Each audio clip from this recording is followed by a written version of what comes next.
Magandang hapon po sa inyong lahat, mga kababayan. Mga minamahal ko po mga kababayan, sa mga Bisaya, maayong hapon kaninyong tanan. Sa mga waray-waray, maupay nga kulopay yung tanan. Yun lang ang tatlong lingwaheng alam ko. Anyway, I'm so happy to be here with you. I thank you for your warm hospitality. Actually, this is my 4th time to visit KL. The last time I was still a congressman. Natandaan ko yung pininto ko sa kanila. Kasama ko, alam nyo sino? Si Tambi. Magkaibigan pa kami noon. Ngayon, hindi na. Imagine ka, umakyat kami ng Genting Highlands. Di ba yung roller coaster? Ay, yung cable car. Inaalog-alog niya ang cable car. Eh, syempre, malaki siya eh. Yung cable car, umaalog-alog din. Sabi ko, pag nahulog to, dead headline tayo bukas. 3 congressman at tigok dahil nahulog sa cable car. Anyway, fast forward now, I found myself with Tatay Digong. The first time na, actually, hindi naman niya ako kilala eh. Hindi niya ako kilala. But the first time I met him was inside Malacanang Palace. Ito yung, nung pinatay yung personal aide ko, si Richard Santillan. Yung pinatay ng mga pulis. Dahil nga, kalaban ako ni Smartmatic. You may not know it, but someone is fighting for you every day to keep your elections clean, honest, and credible. Alam niyo, mula noong 2010, mamaya na lang kayo pumalakpak. Mula noong 2010 hanggang ngayon, kalaban ko sa Smartmatic. Worldwide, ang number 1 na kalaban ni Smartmatic itong nasa harap ninyo. Oh, so, in 2019, binayaran nila ng 3 milyong dolyar yung mga pulis para patayin yung aide ko, para matakot ako.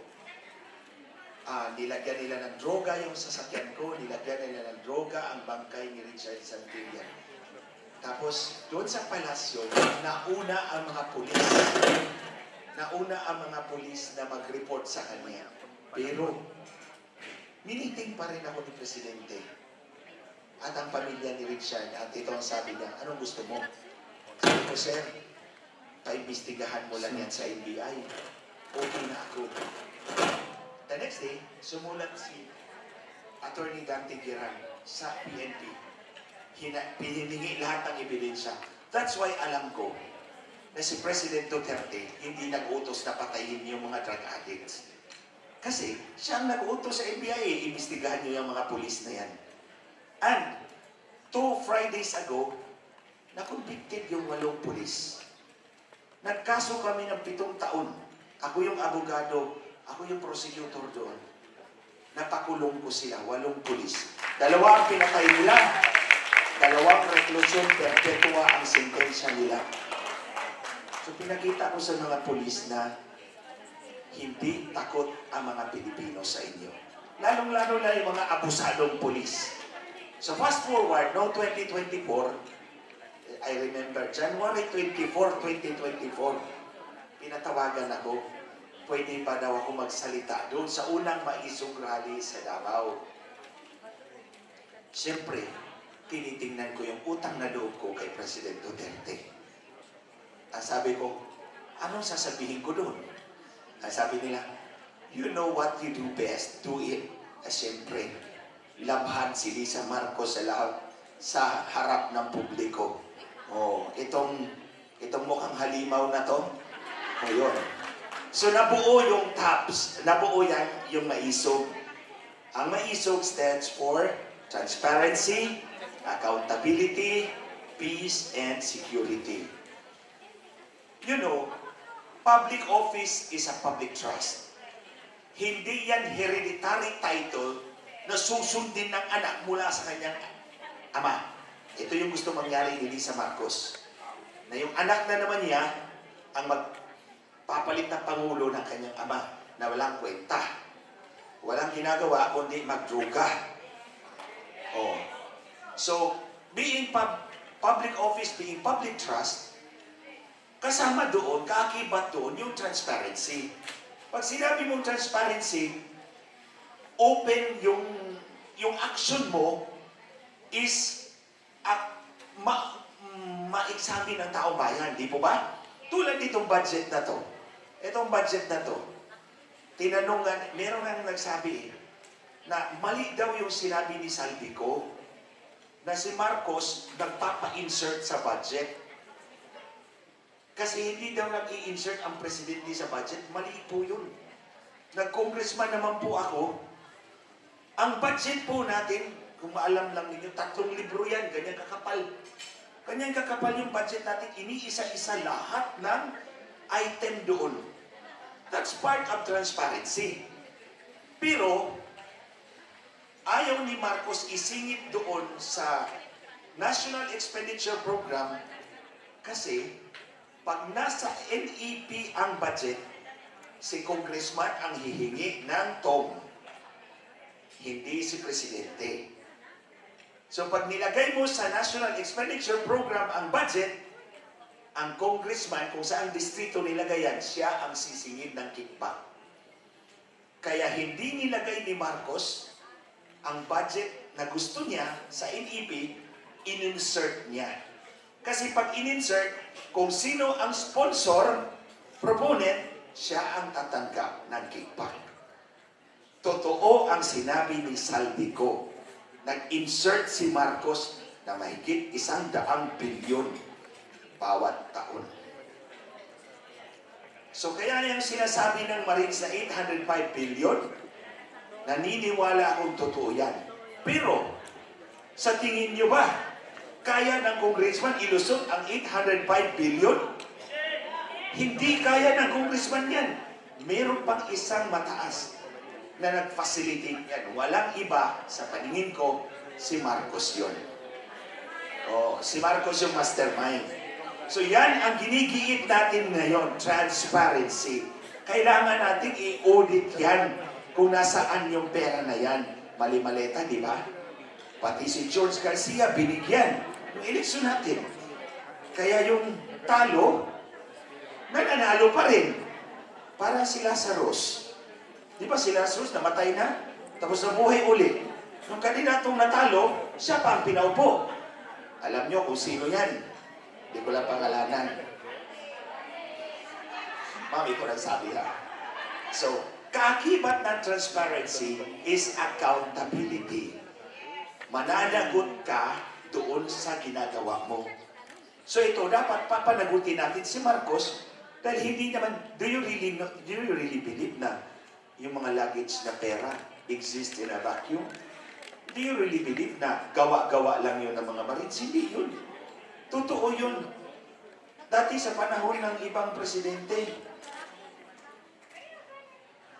sobre lang yan eh. Sobre lang yan, iaabot sa'yo. Ngayon, hindi na sila kontento sa sobre. Malita na talaga. Alam nyo, kung hindi natin sila, kung pabayaan natin sila, next time, hindi na yan malita. Container na.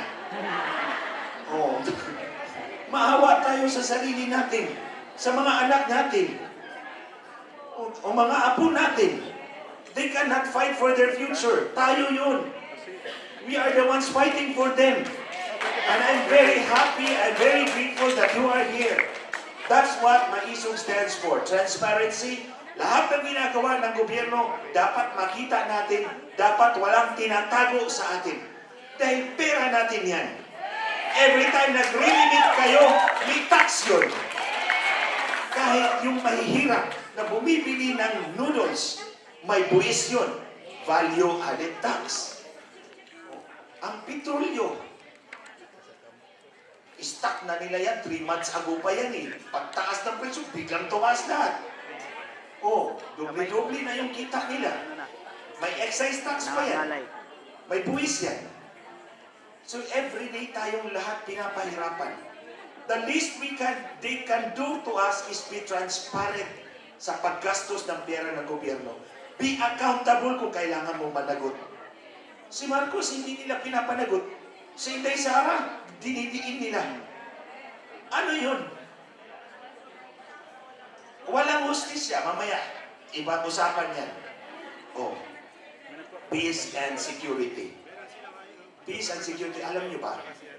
Natandaan nyo nung panahon ni Wapong Tatay Digong, hindi wino-water cannon ang barko natin ng China. Wala akong natandaan na wino-water cannon yung ating barko. Walang naputulan ng daliri sa ating Navy.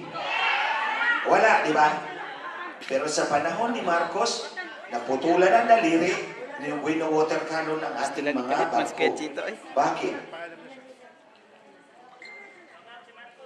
Ito personal ko to ha, kasi nagtrabaho din ako sa kanila ng 6 na taon. 6 na taon akong nagtrabaho sa kanila na wala silang binayad sa akin kahit piso. Kasi nga, naniwala ako na si Marcos dinaya ni Leni Robredo. Isa pa yung mandaraya ng Dasonaga. Oh. So, tinulungan ko sila. So doon, alam ko na ang Chinese government ang nagsuporta sa kanila. Paborito yan si Marcos Jr. ng China kasi yung tatay niya ang nag-establish ng diplomatic relations between China and the Philippines. Oh, iniwan natin si Taiwan. Si Taiwan ang ating ni-recognize dati na China eh. Tapos under Marcos, binaliwalay natin si Taiwan, lumipat tayo sa People's Republic of China. Tinandaan niya ng mga Egypt. Kaya paborito si Marcos. Sinuportahan nila lahat ng Chinese investments sa Pilipinas dadaan kay Halimaw Lisa Marcos. May komisyon si Lisa Marcos doon lahat. Pero minsan, nag-dinner kami. Nandun ako sa kanilang bahay every month. Nag-dinner kami palagi. Tapos kami ni Lisa ang magkatabi. Kasi kami lang dalawa ang nag-yuyosi. So kinakalabit niya ako, tara na mag-yuyosi na tayo doon sa labas. Natandaan niyo yung sinabi ko? Matawa na lang kayo. So alam mo, palaging sinasabi ni Bongbong Marcos, the Americans removed my father. So nung nakaupo na siya, lumuhod agad siya sa mga Amerikano. Siyempre naggalit ang China. O ikaw walang utang na loob ka talaga ha. Sinuportahan ka namin, tapos ngayon, doon ka na lumuhod sa Amerikanong nanalo ka na. Kaya nagalit ang ang China sa atin. Ngayon, si Marcos gusto namang makipag-away sa China. Wala naman tayong hindi naman tayo mananalo, di ba? Ang sa atin is diplomasya para makamit natin yung what is good for our fishermen. Kasi marami sa ating mga mangingisda, doon talaga nangingisda. Kabuhayan nila yan eh. So that's what MAISOG stands for. Ayaw natin ng giyera. Peace and security. Of course, we will ensure that our country is able to defend itself. Yun, ito yung 4 na principles by which MAISOG stands for. Transparency, accountability, peace, and security. I think ito yung common na kailangan natin ngayon. Ito yung mga bagay na kailangan natin para makamit naman natin ang kinabukasan para sa ating mga anak. For now, ang dilim ng kinabukasan nating lahat. Ang dilim ng kinabukasan nating lahat. Lalong-lalo na nandyan yung halimaw na si Lisa Marcos. Halimaw talaga, gusto ko talagang sampalin yung hayop na yan. Hindi pa ako naka-chance na masampal ko yan. Pero gusto kong sampalin. Sinabi ko na yan publicly. At inulit ko na naman ngayon, hindi lang tayo nag-cross yung landas natin. Pag nakita kita, sampalin talaga kita.